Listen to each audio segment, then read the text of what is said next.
Ladies and gentlemen, welcome to Wealthlab's professional series. I would like to welcome you to the 2023 version. We're going to be publishing a little bit more frequently.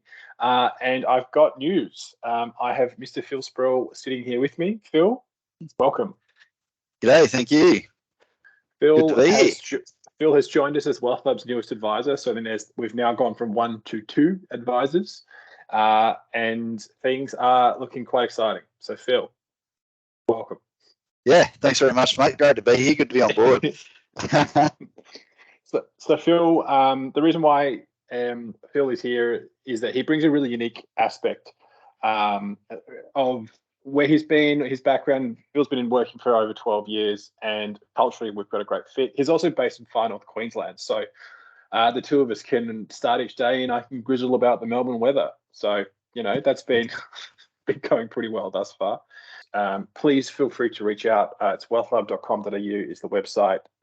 We would love to have a conversation with you. We are available during business hours as well as outside working hours as well for those people who would like to have a chat. After 5 o'clock, you can book in via the live tool with myself or Phil.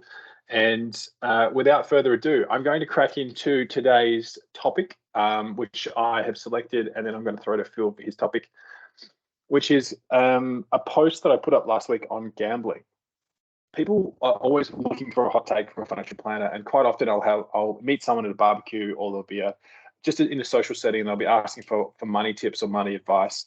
And legally, we can't give that advice. You need to book a meeting. So where do we go? It's usually a bit of an awkward conversation. But I think I've have a bit of a pivot. So going forward, my hot take is going to be simply don't gamble. That people will conflate gambling with having fun. And if you want to have fun and have a little flutter, that's fine. But it's as long as there's nothing material being bet, it's not going to move anything from your wealth trajectory anyway. So why focus on it? And I just put this post out last week. I'm just going to do a quick. I just put this post out last week. I did a hand-drawn sketch. And if you're listening to this, I've just got Twitter. So if you go to Wealthlab, and I showed the analogy of the roulette wheel, which is a minus -6 expected value. And what that means is if you roll the wheel every single time for 100 rolls, it's likely you'll be -6% off, and that is the house edge. So the longer you gamble, the higher chance of you losing. When it comes to investing, the longer you invest, the higher chance it is that you have more money in your pocket at the end of the time period, whether that be 1 year, 5 year, or 10 years. Now, I appreciate it's not as fun, but that's it. That's my hot take for the fortnight. If you want to have more wealth, be a little smarter with your money, and get focused on other stuff in life. Now, Phil, over to you. Speaking of barbecues, it's I don't know why, but through November, December just seems to be a massive run of kids' birthdays. So I've been hitting a lot of kids' birthday parties lately, leading up to the end of the year. And one of the questions I keep getting is, what should I be investing in? What should I be doing? Where am I putting my money? Why do you keep doing this? Yeah, I don't know. But book a meeting, do a fact find, go through the process. That is the only way that we can give you advice.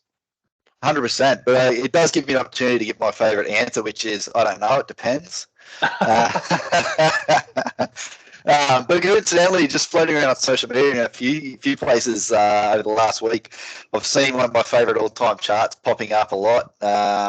It's an oldie but a goodie, but I'll just share it with you now. And this is a great way to answer that question. And what should I be investing in?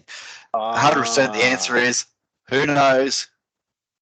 Grab a dart and throw it. So what we're looking at here. Sorry, go on. No, well, so it's always. I used to have this chart in my office. So somewhere between 2013, 2014, I actually took it down. And what we're looking at here, if you're listening to this, is you can. Some people refer to it as a skittle chart because it's all over the place. But it's effectively each asset class. So, for example, real estate, small cap shares, large shares, international shares, property funds, cash, bonds, etc.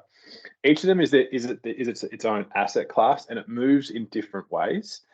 And what people used to do is they just look at the top performing ones and they go, oh, well, why haven't you put me in? And they'll just literally. So if we pick 2012, it's got real estate, and then 2013 small cap. Um, But the thing is, what always happens in the subsequent following years, whatever's a top performing asset class is always almost the bottom performing asset class the following year. Yeah. I love this chart because you don't actually have to bother to read it. You just look at the fact that it's, rarely the same, or it's never the same color twice. Tells you everything you need to know. It's that old saying, that probably needs to be modernized, but by the time your taxi driver, or these days maybe your Uber driver, is telling you what to invest in, you're already too late. So you catch an Uber at the end of 2017 and your cab driver, mate, I made a killing on Chinese stocks. Well, you missed the boat. You should be investing in cash for the next year. So, but what you're saying is, Phil, so this chart is saying that real estate was minus 25%, and then that's listed real estate, so that's a large one. So why shouldn't I put all of my money into real estate for the next year? Yeah, well, I mean, it's never the same. It's never the same here twice. Economic conditions change. Things that are going on in the world change. People's lives change. Whatever. Last year's superstar is really next year's superstar. So, whenever we're looking at a portfolio, we're looking at a spread of assets. You hold a little bit of everything. You catch the upside when it hits, and you mitigate some of the downside when that hits as well. So, never throw all your eggs in one basket, I reckon, is the number one thing this chart tells you. Yeah, that sounds really boring, Phil. It is boring, but that's where's your hot take? My hot take is, don't be an idiot. Chuck all your money in one thing just because it did well last year. And the same step for super funds. How often do you get the question, XYZ super fund killed it last year. Why didn't you put my money there? Next year they may not kill it. Their strategy may have been great for whatever happened in that year. It doesn't mean it's going to work for next year. Sensible, well-diversified positions over the long term. Boring, I know. Yeah, but at the same time, it's the most efficient, because a portfolio that's managed by us as professional advisors, and obviously we have a clear bias on this, but one of the things that I'm always talking to my clients about is consistency. Maintaining the course of action and taking a long-term view will mathematically work better than an ad hoc running around. And the analogy is, imagine you're in traffic and you're trying to get a faster lane, and if one lane's moving, you try and shove your way in that lane, and then the other one's, and you'll never get it right. So it's about having a strategy and setting it and focusing on other things. Obviously, crunching numbers, modeling, building portfolios, all that kind of stuff is important. But one of the most important things we can do is, I always say to people that one of the biggest risks to your investment is yourself. The big part of what we do as financial planners, one of the biggest value adds you're going to get is that coaching and that keeping you on track, reminding you that this is a long-term strategy, that we've done things a certain way for a reason, and keeping you on course and stopping you from, chopping and changing and chasing winners, because it's never a way, as this chart shows, it's never the way to get ahead. Love it. So what we're going to do is I'm going to include a link to this chart via our little show notes, which will be in the comments. We will allow you guys to ask any questions. So look, that's a quick summary. We just wanted to give you guys a rundown on some things that we're looking at the moment. If you've got any questions, or if there's anything more that you'd like us to be discussing, please jump onto the website. That's wealthlab.com.au, and feel free to reach out.